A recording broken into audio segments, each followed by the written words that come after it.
ataupun pada majelis yang formal atau sebagainya, barulah bahasa itu akan nampak relatif atau nampak kecantikannya bahasa Indonesia itu.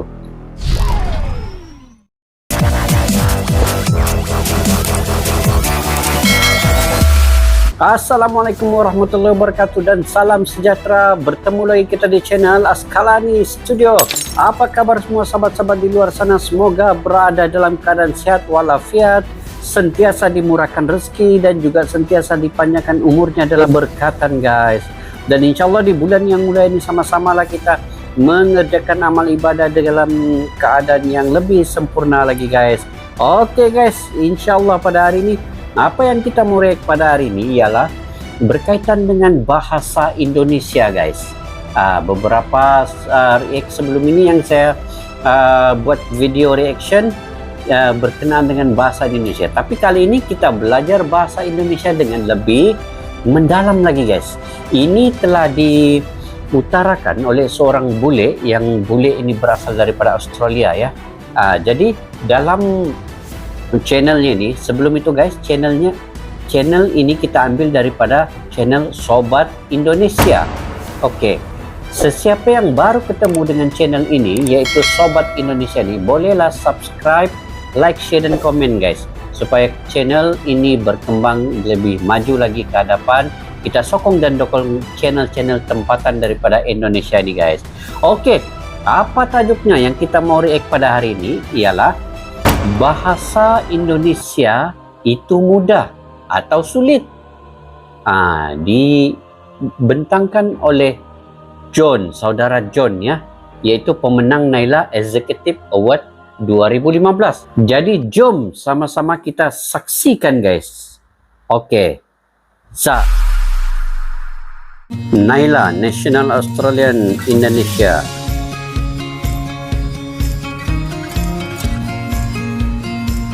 Oke. Nelson Mandela bahas. Jika Anda berbicara dengan seseorang dalam bahasa yang ia pahami, maka akan melekat di pikirannya. Menarik nih. Jika Anda berbicara dengannya dalam bahasanya sendiri, maksud Anda akan melekat di hatinya. Beginilah ucapan Bapak mantan Presiden Negara Republik ini John Afrika guys, Selatan, ini John, Nelson Mandela. pemenang Hari ini saya ingin berbicara mengenai Naila 2015 dan implikasinya kepada kita dari Australia yang ingin berbicara dengan orang Indonesia dalam bahasanya sendiri, bukan hanya dalam bahasa yang mereka pahami. Cukup sering didengar bahwa bahasa Indonesia itu adalah sebuah bahasa yang mudah. Memang, bahasa Indonesia cukup mudah diucap. Hampir setiap huruf hanya mempunyai satu suara. Jika Anda melihat sebuah kata, walau katanya kadang-kadang panjang, selama pelan-pelan dibaca, kemungkinan besar Anda akan tahu bagaimana mengucapkannya. Mengucapkannya panjang kan, bisa bikin pusing, tapi kalau dibaca pelan-pelan jelas. Beda dengan bahasa Inggris, contohnya dengan kata though. Jika kita menambah R, though, dengan suara O menjadi through. Padahal huruf hidup nggak berubah, O bisa menjadi U. Terus kalau diambil hanya, though bisa menjadi tough. Kok GH bisa menjadi F? Ribet juga ya. Tata bahasa Indonesia juga relatif mudah. Kalau ada sebuah kalimat, misalnya saya berjalan ke pasar. Kalau gantikan kata saya dengan kata Anda, dia, atau mereka, kata-kata yang lain tidak berubah. Beda dengan bahasa Inggris. I am going to the market. She is, they are. Pusing kan? Dengan menerjemahkan ke sebuah kalimat dari misalnya bahasa Prancis ke dalam bahasa Indonesia, kadang-kadang informasi yang berada di dalam kalimat bahasa Prancis itu bisa hilang. Misalnya apakah kalimat dia ini sungguh lancar ya guys berbahasa Indonesia. Macam dia ini bukan bule lah guys, dia macam orang yang lama sudah di Indonesia ini belajar bahasa Indonesia dan mengucapkannya dengan begitu fasih sekali guys. Oke, kita teruskan, lanjutin guys. Ini dalam kala kini atau kala lampau, atau jenis kelamin kata-katanya. Mungkin sebuah contoh adalah la table. Itu meja dalam bahasa Prancis. Dia itu harus diawali dengan kata la, bukan le, karena table itu adalah sebuah kata yang memiliki jenis kelamin perempuan dalam bahasa Prancis. Kenapa ya? Mungkin sebaiknya Anda bertanya kepada seorang Prancis, tapi pokoknya harus dihafal deh. Satu hal lagi yang bikin bahasa Indonesia relatif mudah untuk kita yang bisa berbahasa Inggris adalah cukup banyak kosakata yang diambil langsung dari bahasa kita. Dengan demikian, jika Anda tidak tahu sebuah kata dalam bahasa Indonesia, coba saja mengindonesiakan sebuah kata bahasa Inggris, siapa tahu orang mengerti. Konstruksi, informasi, terminal, integrasi, kamera, dan seterusnya. Oh, itu jadi, senang lah. Mempertimbangkan semua ini, apakah ini berarti bahasa Indonesia itu sebuah bahasa yang mudah? Ataukah yang terkadang didengar sebuah bahasa yang sederhana? Sebelum saya menjawab pertanyaan tersebut, mari kita lihat sedikit tentang sejarahnya bahasa Indonesia. Kita lihat sejarahnya. Ini menarik juga nih. Bahasa Indonesia itu sebenarnya masih relatif mudah. Walau bahasa Melayu sudah digunakan dalam Nusantara sebagai bahasa perdagangan selama ratusan tahun, konsep bahasa Indonesia baru diberi nama dengan Kongres Pemuda kedua pada tahun 1928 yang menyatukan semangat warga Hindia Belanda untuk mewujudkan cita-citanya untuk mendirikan negara Indonesia dengan bahasa tersebut. Hafal semua ini, guys. Bahasa Indonesia. Bahasa Indonesia dibangun sebagai konsep di atas fondasi ratusan bahasa yang lain yang sampai sekarang masih berdampak kepada gaya bicara para pembicara bahasa Indonesia. Dalam omongan seorang penutur asli bahasa Indonesia bersama temannya, dalam 15 menit dia bisa menggunakan kata-kata dari bahasa Indonesia, bahasa Inggris, Sunda, Jawa, Betawi, Hokkien, Melayu, Minang, dan seterusnya. Dan yang saya bermaksud bukan kata serapan seperti restaurant dalam bahasa Inggris yang dari bahasa Prancis, atau kulkas dalam bahasa Indonesia yang ratusan tahun lalu masuk dari bahasa Belanda. Ini benar-benar bahasa yang berbeda dan memiliki kosakata dari belasan bahasa itu belum cukup untuk para pembicara bahasa Indonesia. Kata-kata dari bahasa-bahasa itu juga bisa diubah untuk mengubah makna dari omongan si pembicara. Sebagai contoh, saya pernah menerima SMS dari seseorang yang dia tidak kenal. Saya sorotkan dulu ya. Ciank wis pelgu lum. Beginilah SMS salah sambung teman saya ini. Nah, apakah benar-benar salah sambung, saya nggak tahu. Tapi saya rasa mungkin dari 1.000 orang Indonesia, mungkin di atas 990 yang dapat mengerti maksudnya SMS ini. Kalau para murid bahasa Indonesia, ya mungkin sebaliknya. Bagi Anda yang belum mengerti, saya terjemahkan dulu ya. Kalau ciang itu kata sayang, dibikin imut atau jijik. Tergantung pandangan pembaca, namanya bahasa alay itu. Wis itu dari bahasa Jawa. Tanya orang Indonesia, dia pasti bilang itu bukan bahasa Indonesia, itu bahasa Jawa. Tapi semua orang Indonesia itu ngerti. Dan di bahasa Jawa yang agak kasar, moko namanya. Sudah. Wes. Pelg itu singkatan dari pulang. Dan lum itu singkatan dari belum. Wes jadi seutuhnya. Macam wes mangan. Wes. Macam gitu kah? Guys, coba komentar-komentar guys, apa betulkah bahasa Jawanya itu? Wes mangan, wes. Ya, begitulah. Kita belajar. Oke, lanjut. Ya, menjadi sayang sudah pulang belum? Nah, saya rasa hampir setiap murid bahasa Indonesia bisa mengerti kalimat ini. Ini dia ringkaskan guys dalam WhatsApp message, begitulah. Dan bikinnya susah bagi kita-kita yang ingin belajar bahasa Indonesia. Nah, untuk kenapanya mungkin harus tanyakan kepada orangnya. Tapi yang jelas, dia tidak sendiri dalam kebiasaannya mengirim SMS seperti ini. Menggunakan kosakata dari bahasa lain dan menggunakan ejaan yang aneh-aneh merupakan sebuah praktek umum untuk orang Indonesia. Menarik juga nih. Dalam bahasa Indonesia, budaya Indonesia, tata krama juga sangatlah penting. Dan hal ini terlihat pada setiap bahasa daerah yang saya kenal dan pastinya dalam bahasa Indonesia juga. Contoh terbaiknya mungkin ada dengan kata Anda. Kalau Anda sedang bicara bahasa Indonesia dan ingin menyapa seseorang, Anda harus memilih dari belasan hingga puluhan kata untuk Anda. Kamu, sayang seperti Bang SMS tadi. Ibu, Bapak, Mas, Mbak, Lo, ente, panjenengan, abang, akang, nona, neng, koko, cici, you, tapi di Indonesia kan. Ini buku you, buku you kan, bukan buku I. atau ni dari bahasa Mandarin, nama si orang tersebut. Mas John udah minum belum? Atau lebih banyak lagi. Dan awas kalau salah bisa ditampar loh. Nah, dengan memilih salah satu kata dari belasan yang saya sebutkan tadi, seseorang yang mendengar sebuah kalimat antara dua orang bisa mengenal banyak mengenai si pembicara dan juga mengenai orang yang dimaksud dengan kata Anda itu. Dan hubungan antara kedua orang itu kadang-kadang bisa dikenal tempat asal, perbedaan status, perbedaan umur, jenis kelamin, dan lain sebagainya. Kalau dalam bahasa Inggris, setiap kata yang saya sebutkan tadi diratakan menjadi hanya satu kata you. Seluruh kekayaan yang berada di dalam pemilihan kata yang tepat hilang atau diratakan dalam proses penerjemahan. Ayo, sekarang bahasa siapa yang sederhana? Nah, jadi saya balik lagi ke pertanyaan saya yang tadi. Apakah bahasa Indonesia itu sebuah bahasa yang mudah? Bagi saya mudah. Jawaban saya, ya tergantung.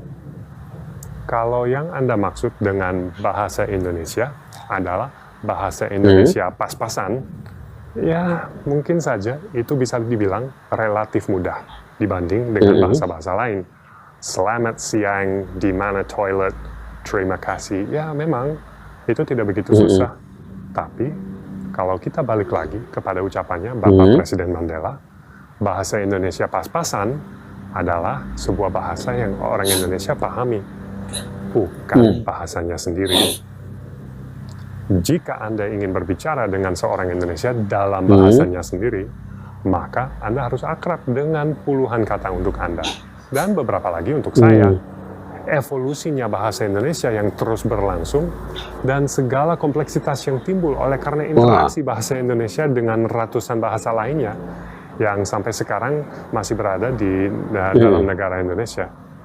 Nah, saya tidak tahu apakah mencapai kelancaran seperti seorang penutur asli dalam bahasa Indonesia itu lebih susah atau lebih mudah dibandingkan dengan bahasa lain, misalnya bahasa Inggris, panjang bahasa ini Prancis, pelajarannya, bahasa Rusia, bahasa Cina. Tapi saya merasa bahwa seorang yang mengatakan bahasa Indonesia itu mudah sebenarnya menunjukkan ketidaktahuan mereka. Nah, orang macam itu nggak usah ditangkapi. Oh, begitu. Nah, maksud saya dengan menjelaskan susahnya bahasa Indonesia tidak untuk mematahkan semangat para murid bahasa Indonesia untuk meneruskan pelajarannya. Nah, jangan-jangan ada di antara para penonton yang ingin menyerah. Ya jangan deh. Nah, untuk menghindari kemungkinan tersebut, saya ingin memberikan satu usulan kepada teman-teman yang seperti saya masih belajar agar bisa mengajak orang Indonesia berbicara dalam bahasanya sendiri dan melekati hatinya. Jika Anda mematuhi usulan saya ini, pasti membantulah. Apa dia? Usulan saya adalah sebagai berikut. Jika Anda ingin berbicara bahasa Indonesia seperti seorang Indonesia, Anda harus menirunya dalam satu cara khusus. Coba kita pikirkan dulu. Kenapa bahasa Indonesia mempertahankan puluhan kata untuk Anda? Dan kenapa mereka menghafalkan 10 kata dalam bermacam-macam bahasa yang semuanya bisa digantikan dengan satu kata? Dan kenapa di antara dua orang di pasar yang tidak mempunyai darah Cina setetes pun tiba-tiba bisa menggunakan bahasa Hokkien? Masa lu mintanya copek, kok copeknya udah mahal? Aneh kan? Kenapa yang gampang dibikin susah? Apalagi buat kita yang mempelajarinya. Kalau pertanyaan ini disampaikan kepada orang Indonesia, jawabannya mungkin ya suka-suka gua. Emang kenapa? Ya, orang Jakarta kali ya. Tapi ya memang orang Indonesia suka dan senang dengan bahasa. Bisa dibilang permainan kata-kata adalah sebuah hobi yang sangatlah umum di Indonesia. Kalau Anda duduk bersama seorang Indonesia, nongkrong, ngobrol, ngomong, ya pasti dalam beberapa saat akan keluar cerita-cerita lucu mengenai bahasa. Setiap orang Indonesia pasti mempunyai beberapa. Misalnya, ada temannya istri saya, kasihan deh, si perempuan ini pas lahir orang tuanya ingin berikan nama sesuai dengan manis mukanya si mungil. Manis banget. Aduh, sayangnya orang tuanya dia tuh orang Sunda. Nah, kalau orang Indonesia udah ketawa di sini. Kenapa? Ya? Namanya menjadi Amis. Bagi yang belum tahu, dalam bahasa Sunda, Amis artinya manis. Cocok kan? Tapi dalam bahasa Indonesia, Amis artinya bau ikan.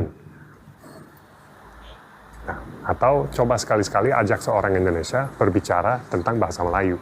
Setiap orang Indonesia pasti hafal belasan hingga puluhan kata yang bisa bikin orang Indonesia geli. Pusing, peti sejuk, kacau, rumah sakit korban lelaki, gebuk gila, dan seterusnya. Coba deh sekali-sekali nanya seorang Indonesia, pasti diajarin. Karena mepet waktu, saya hanya kasih satu usulan. Pokoknya, kalau jalan-jalan ke Malaysia, jangan pernah pesen sop buntut. Kawan. Nah, tadi saya katakan Anda harus meniru orang Indonesia. Maksud saya, seperti mereka, Anda harus senang dengan bahasa, seperti seorang Indonesia. Anda harus cintai bahasa Indonesia dengan segala kompleksitasnya. Dan kompleksitasnya itu harus dicintai. Dan sebenarnya inilah yang membedakan bahasa Indonesia yang melekat di pikiran seseorang dan bahasanya sendiri yang melekat di hatinya. Bukanlah kata bahasa Hokkien atau bahasa Jawa, tetapi cintanya terhadap bahasa secara keseluruhan. Betul.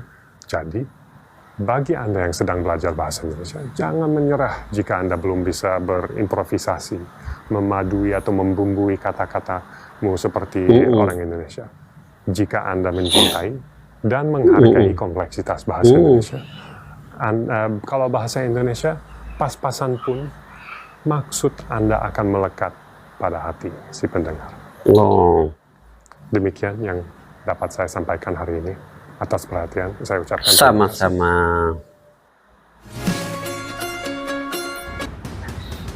Oke guys, apa yang kita lihat daripada video ini tadi, si John ini, dia ini bekas penerima awards pada 2015 Naila Indonesia.